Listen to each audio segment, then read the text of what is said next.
Lijep pozdrav za sve pratioce kanala Proizvodnja voća i povrća. Nakon što smo obradili svu tematiku o uzgoju rane maline, sada je vrijeme da nešto kažemo o kasnijim jednogodišnjim sortama maline. Ove sorte plodonose već u prvoj godini nakon sadnje. Najpoznatija sorta jednogodišnje maline je polka, a imamo još i sorte polana, himbo top i neke druge nove sorte nastale ukrštanjem polke i nekih dvogodišnjih sorti.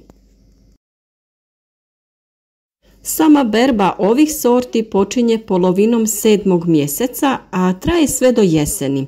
Prinosi su različiti ovisno o starosti nasada, ali zavisi i od zdravlja maline, prihrane i agrotehničkih mjera.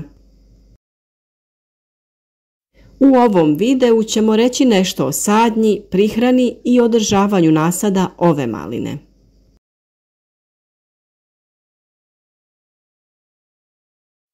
Kadrove koje ćete vidjeti u videu snimili smo u novoposađenom malinjaku površine nešto manje od pola hektara.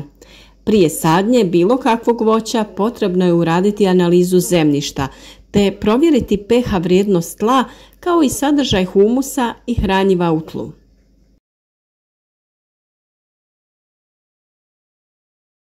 Ovo je jako bitan korak jer olakšava uzgoj i smanjuje troškove ishrane maline. Za uzgoj maline najbolja su rastresita, vodopropusna i blago kisela tla pH vrijednosti oko 6.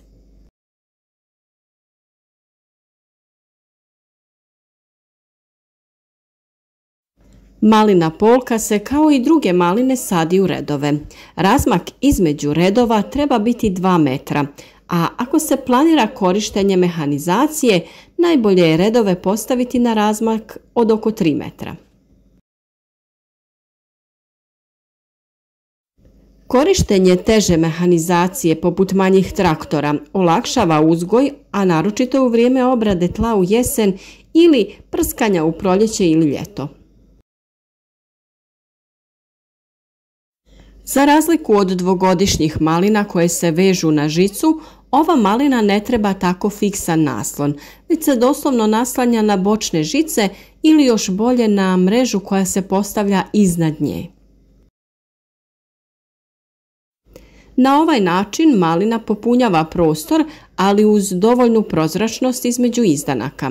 To je jako bitno jer ako je veći broj izdanaka na malom prostoru, veća je šansa za razvoj bolesti. U prvoj godini izdanci ne izrastaju do gornjih naslona, ali u narednim godinama izdanci često prolaze do zadnjeg naslona koji je na visini od 170 cm. Prvi naslon se postavlja na oko 70 cm, a drugi na 120 cm. Sadnja se može vršiti jednoredno ili dvoredno. Ovdje je malina posađena u 2 reda na razmak od 40 cm. Zbog velikog prostora u redu gdje se razvija korijen, a i velike potrebe za vodom, postavljena su 2 crijeva za navodnjavanje kap po kap. Sadnice se sade na razmak od oko 30 cm. Ako se sade u jedan red, potrebno je oko 1000 sadnica na 1 dunum, a ako se sade dvoredno kao u ovom malinjaku, tada je potrebno oko 2000 sadnica. Sama sadnja se može vršiti u jesen, zimu ili u proljeće. Za sadnju se preporučuju kontejnerske certificirane sadnice bez virusa i uzročnika bolesti. Ipak čest je slučaj da se sadnice čupaju iz postojećih malinjaka i takve prodaju. Ni to nije loš posao, ali ako je razlika u cijeni sadnica mala, onda preporučujemo svakako kontejnerske sadnice. Ukoliko se sade sadnice iz drugih malinjaka, potrebno je prilikom sadnje izvršiti dezinfekciju korijena maline. Za to se je često koristio ridomil, a možete uzeti i neki drugi fungicid. Prilikom sadnje korijen maline se potapa u rastvor balage, ilovače i fungicida izmješanog u vodi. Na taj način sprečavamo prijenos bolesti iz drugih malinjaka. Plod polka maline je čvrst i krupan, pa se ova malina upotrebljava kao konzumna ili prodaje kao malina u svježem stanju. Zbog toga je jako bitno da su plodovi zdravi i pravilnog oblika. Zbog jakog sunčevog zračenja u ljetnim danima izloženi plodovi nerijetko imaju bijele fleke po sebi. Takva malina se ne smatra dobrom za tržište i potrebno je to spriječiti. Ta pojava se naime sprječava stavljanjem zasjene iznad malina. Zasjena se najlakše postiže postavljanjem mreže na stubove koji drže maline.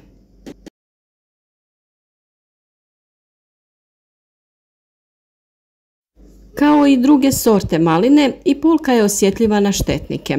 Najčešći štetnik koji se može pojaviti u malinama jeste malinin prstenar.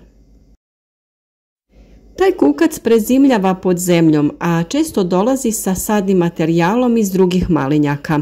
Razvojem stabljike zavlači se pod koru stabljike i hrani se unutar nje. Često se može vidjeti prelomljena stabljika koja je šuplja, a u ovom slučaju može se vidjeti i larva koja je tome uzrok. Pravovremenim tretmanom insekticidom tog štetnika možemo neutralizirati. Nakon što iz posađene sadnice nikne novi izdanak, stari treba odrezati i ukloniti iz malinjaka. Kvalitetne sadnice se mogu dobiti i od korijenovih reznica, a to smo pokazali u našim prijašnjim videima. Budući da malina iz tla crpi veliku količinu hranjiva, potrebno je uraditi sve da to hranjivo vratimo u tlo.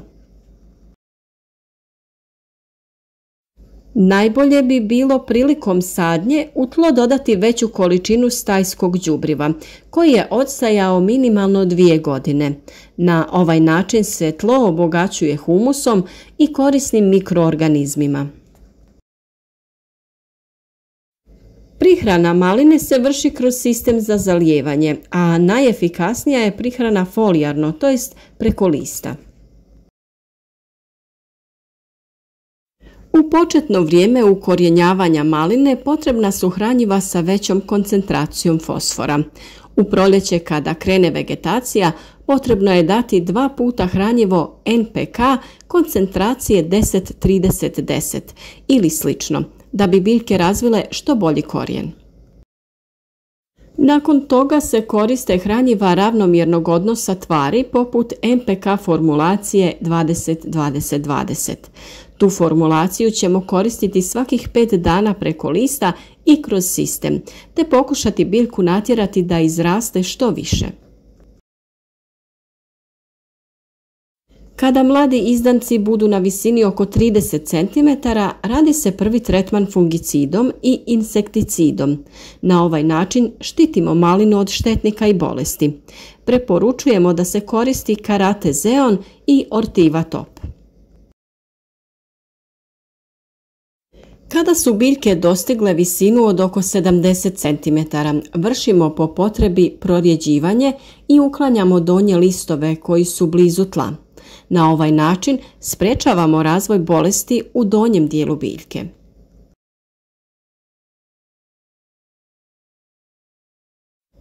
Kada se uklanjaju listovi, treba ih rezati ili trgati prema gore, da bi rane na stabljici bile što manje.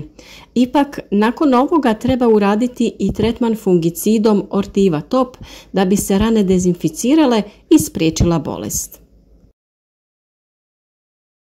To je trebalo sve obaviti prije cvjetanja maline, a kada je cvjetanje krenulo, biljci dodajemo hranjiva sa većom koncentracijom kalija. Za to se koriste hranjiva NPK formulacije 10-10-40.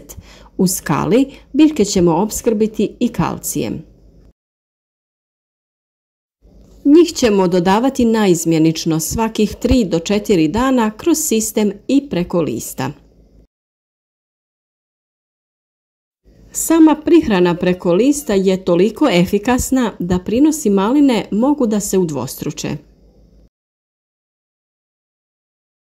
Folijarna prihrana naročito je bitna u ove vruće dane, kada sve biljke usporavaju sa razvojem, a kretanje hranjiva u biljkama je ograničeno. Budući da biljke ne mogu uzeti hranu iz tla, pomažemo im tako što im tu hranu serviramo na list.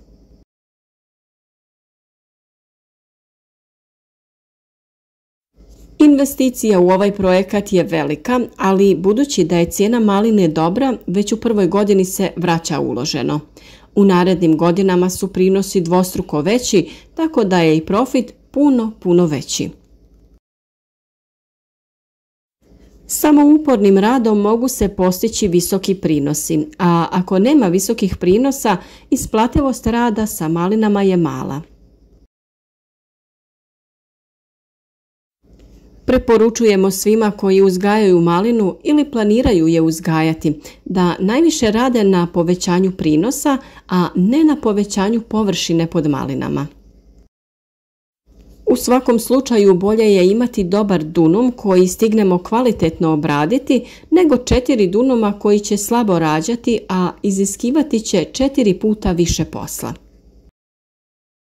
Nadamo se da su vam ove informacije od pomoći, a za sva dodatna pitanja obratite nam se naravno u komentarima ispod ovog videa. Detaljnije o bolesti i prihrani maline pričati ćemo u narednim videima. A do tada vas srdačno pozdravljamo.